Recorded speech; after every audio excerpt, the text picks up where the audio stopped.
Sashay away.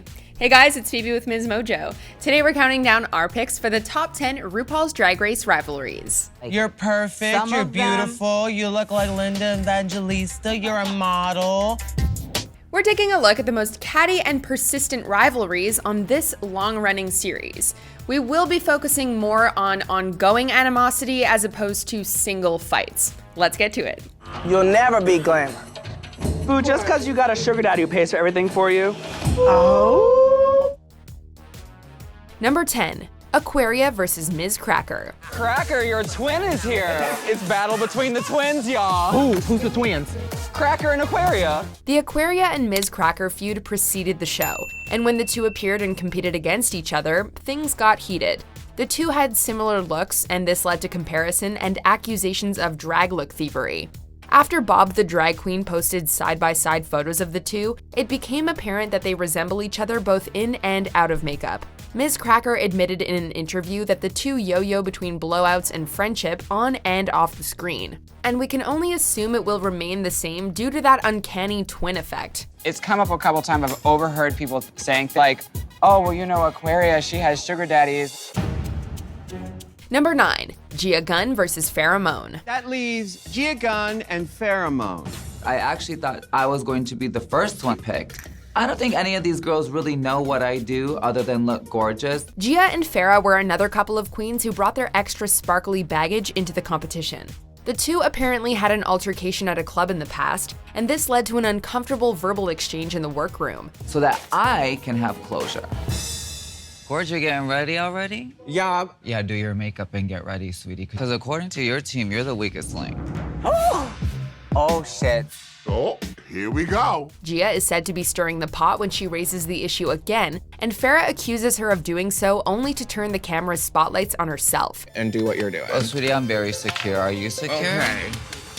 It is taking everything in my power right now not to completely go off on this bitch. It's a little hard to feel sympathetic for Gia in this situation, as she opens the conversation with an insult. I was just trying to see, in case today's your last day here in the competition, how you feel about our friendship and our past. You are taking up my time right now, and I don't have time for it. Number 8, Derrick Barry versus Naomi Smalls. I'm wondering, is this your roller girl look, neon look, or Madonna kimono look? They're all the same. The cattiness between these two was straight out of Mean Girls. Derrick and Naomi, they're like Tom and Jerry, like Nene Leakes and Kim Zolciak. Derrick, tell me about your drag. Well, I don't really have a drag style. There is no Derrick Barry, there is Britney Spears. But I hand sewed this piece of fabric that's just buttoned up around my waist. Derrick Barry was basically picked on throughout season 8, or so she claims, but perhaps the most memorable was her workroom battle of the wits with Naomi Smalls. Luckily for her, Derrick seems to be rather thick-skinned, and retaliates with surprising ease. When Naomi points out Derrick's thinning hair, she immediately responds that Naomi could have had a career in drag if only she learned to glue her wigs down. Snap. In the season's puppet episode, Derrick insulted Naomi's style and talent, while the latter watched, clearly unimpressed. When I impersonate Britney Spears for a living. And that's why it bugs me, because we're coming into this competition and we're representing ourselves. We're not representing a celebrity. Number 7, Bob the drag queen versus Thorgy Thor. I'm the loudest one. Shut up, Bob. Jealousy rears its ugly head once again. Bob was more of a comedy queen and Thorgy more serious about her craft. In fact, Thorgy thought Bob the drag queen was all over the place. Thorgy always comes for him. Thorgy really wants to beat Bob. I think that's kind of like her personal vendetta in this competition. The show's events didn't help the situation when Thorgy was certain she'd won season 8's acting challenge, and Bob snatched the crown from her head. I've made some decisions. Thorgy Thor, you're safe. In a post-season interview, Bob reminisced about her win and revealed that Thorgy had exercised her mighty powers and slapped the aforementioned victor across the face. Ouch. Number 6, Rolaskatox versus Jinkx Monsoon. Day one, we walked in here as Rolaskatox, and girl, here we stand with Lil Jinkx. No offense, Jinkx.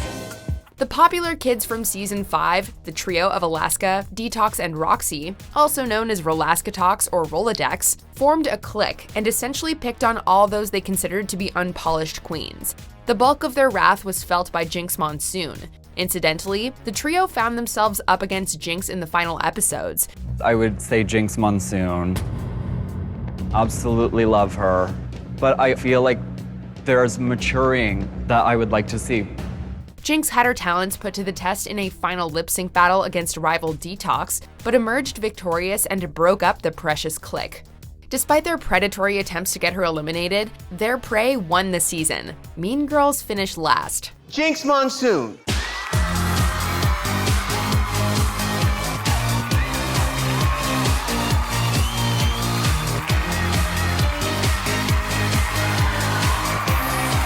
Number 5, Ben de la Creme versus Darienne Lake. And that leaves Ben de la Creme and Darienne Lake. Really? Sometimes the rivalry is one-sided. In season 6, Darienne seemed to have something against Ben. Perhaps a certain green-eyed monster made an appearance here, as Dela did not seem to want to join in on the charade. I feel like there's been a little bit of tension between Darienne and I lately, but I think that she's super talented, so I think this is a good pairing. It didn't help that Ben was somewhat of a fan favorite, making Darienne's attempts to lessen the appeal of the queen more difficult. Cougars. Now, do you know any cougars? We are cougars. I'm too young and pretty to be a cougar. In one scene where the two had to work together, this unease was as thick as a high-end wig. As RuPaul asked the two about working with each other, Darienne seemed to claim that it is touch and go, whereas Dela appeared surprised at the former's reaction. Number 4, Coco Montrese versus Alyssa Edwards. I feel so mentally drained right now. I'm trying to finish my costume, and this whole Alyssa thing, it's still bothering me. Once more, we have a case of a shady past being dragged onto the show. Excuse the pun. These two were former competitors in the Miss Gay America pageant. Miss Coco, you're gonna have to do a little bit more pink in the eye. Well, you concerned about what's going on over here when you need to be worried about what's going on over there with that same makeup you've been running on the runway every single time. Alyssa was crowned, yet was dethroned shortly after to be replaced by runner-up Coco. This led to Coco slandering Alyssa on social media. Somehow, Coco plays the victim in the situation, something that is just as confusing to us as it is to you. I'm not joking, bitch. You gonna call me a runner-up? You ain't never won nothing. The two end up facing off in an intense lip-sync battle, which they consider to be some form of redemption for the past. The energy is palpable and over the top, as Coco swirls her sleeves with rapid strength, and Alyssa does an impressive spin and splits combination. Number 3, Silky Nutmeg Ganache versus Yvie Oddly. Yvie should go home just because she's hurt and we ain't got time for that. Silky and Yvie were definitely never meant to be BFFs. The two butted heads throughout the season like fabulous feuding goats. Yvie was a little too honest for Silky's taste, and her bold words took things a step too far when she called Silky talentless. Silky Ganache. Why? I think Silky has been the most resistant to your critiques and the judges. Silky never quite recovered from the insult. The two tried throughout season 11 to get each other ousted, and fans seemed divided between the two as well. However, some online polls showed a landslide victory by Yvie Oddly when it came to fan opinions. Whose side are you on?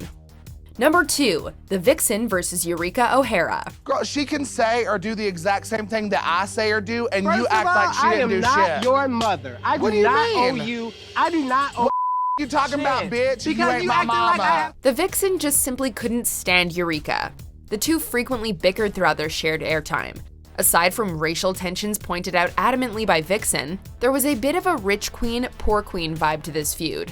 Vixen felt that some queens had an unfair advantage in their overflowing designer handbags of cash. She also felt that Eureka specifically already had a rapport with the judges, having been on the show in a previous season.